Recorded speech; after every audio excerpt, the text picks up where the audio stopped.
religión y la política han estado relacionadas desde hace mucho tiempo y han influido en la forma en que se organizan las sociedades y se ejerce el poder. En muchos casos, las creencias religiosas no solo han formado parte de la vida espiritual de las personas, sino que también han tenido un papel importantísimo en las decisiones políticas y en distintos acontecimientos de la historia. Abordaremos algunos temas que muestran esta relación, como el integrismo y el fundamentalismo religioso, la renovación de la Iglesia con el Concilio Vaticano II, las controversias en el Vaticano, las agendas políticas teocráticas y la situación de la mujer en el Islam.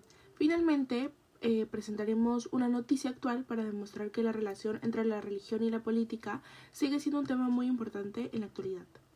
Para comprender el integralismo y el fundamentalismo, tomemos como referencia a dos autores. En primer lugar, Pascal Larle y Fernanda Cuneo, que señalan que el fundamentalismo religioso es un fenómeno complejo que debe analizarse desde distintas disciplinas, ya que influye no solo en la religión, sino también en la sociedad y la política. Por otro lado, el politólogo Julian G. Warter explica que el integralismo católico es una corriente que busca que los principios religiosos orienten la organización del Estado y la vida política.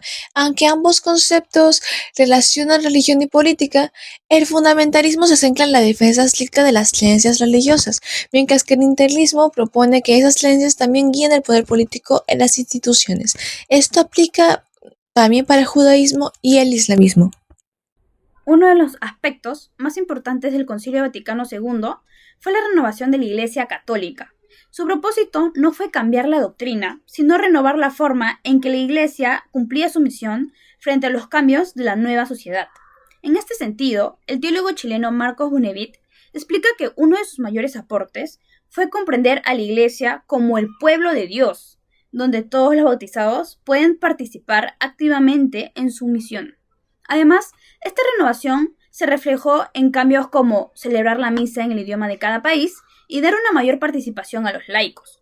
Por su parte, el profesor e investigador en teología Ricardo Mautí señala que el Concilio Vaticano II fue el acontecimiento eclesial más importante del siglo XX. ¿Por qué? Porque fortaleció el diálogo de la Iglesia con la sociedad y promovió una actitud de mayor respeto y apertura hacia otras religiones, claro, sin dejar de lado la doctrina católica. Cuando pensamos en el Vaticano en el siglo XX, siempre lo relacionamos con la fe y espiritualidad. Sin embargo, durante estos años también hubieron casos de corrupción relacionados con el manejo del dinero. Uno de los más conocidos es del Banco Vaticano, también llamado IOR. Según la investigadora Ruta Limi, este banco funcionó por décadas sin un control externo bajo el mandato del polémico arzobispo Paul Marcinkus, facilitando desde la evasión de impuestos hasta negocios demasiado dudosos. Según la investigadora Peñas Moyano, esto no fue un caso aislado, sino un problema estructural, donde la falta de transparencia hacía de esto mucho más sencillo. El peor momento llegó en 1982, con el quiebre del Banco Ambrosiano, un caso que expuso los vínculos de la banca papal y desató investigaciones mundiales. Estos hechos demuestran que, además de su papel religioso, el Vaticano también enfrentó problemas financieros que marcaron su historia en el siglo XX. En Oriente, el ejemplo más claro es Ruhollah Khomeini, quien lideró la revolución islámica en 1979 en Irán. Su propuesta consistía en que el Estado debía estar guiado por la religión, otorgando el poder político a las autoridades religiosas y estableciendo leyes basadas en los principios del Islam. De esta manera, Irán se convirtió en una república islámica con un sistema teocrático. En Occidente, según las fuentes que revisaron, no se identificó un caso equivalente. Aunque existen partidos y movimientos políticos inspirados en los valores religiosos, principalmente los cristianos, estos operan dentro de sistemas democráticos y no han reemplazado el Estado por una teocracia ni entregado el poder supremo a líderes religiosos. Y a todo esto, ¿cómo es la situación de la mujer en el Islam? Según Fernández Guerrero, en el 2011, esta situación varía según el país y la cultura. El Corán reconoce la igualdad espiritual entre hombres y mujeres, pero también tiene aspectos que denigran a la mujer, principalmente en cosas como la herencia, el matrimonio y el divorcio, donde el hombre suele tener más derechos. Con el paso del tiempo, muchos países musulmanes, con la voz de las feministas, han buscado reformas para ampliar los derechos de las mujeres, tanto en la educación, el trabajo y la participación pública. Según Ángeles Pérez Álvarez y Rebollo Ábalos en el 2009, hay diversas prácticas asociadas al Islam, como lo son la mutilación femenina y los crímenes de honor. Sin embargo, estos tienen un origen cultural, pero aún así el Corán tiene un enfoque patriarcal. En la actualidad, aún hay partidos políticos apegados a la tradición, que buscan islamizar la modernidad y no la modernización del Islam.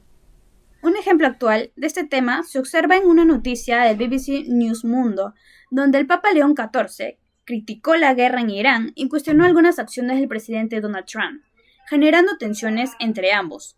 Esto refleja el legado del Concilio Vaticano II, ya que la Iglesia mantiene una postura más independiente frente al poder político y busca defender sus principios éticos y de paz. Además, demuestra que la relación entre la religión y la política continúan siendo un tema de gran relevancia en la actualidad.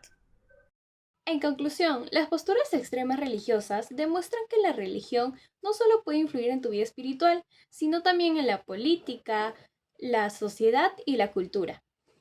Los casos que vimos el día de hoy muestran cómo esta relación ha generado grandes cambios, pero también a su vez ha generado problemas y desacuerdos que hasta el día de hoy pueden seguir teniendo efectos.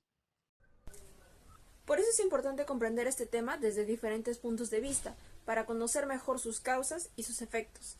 Además, la noticia que presentamos demuestra que la política y la religión sigue siendo un tema actual.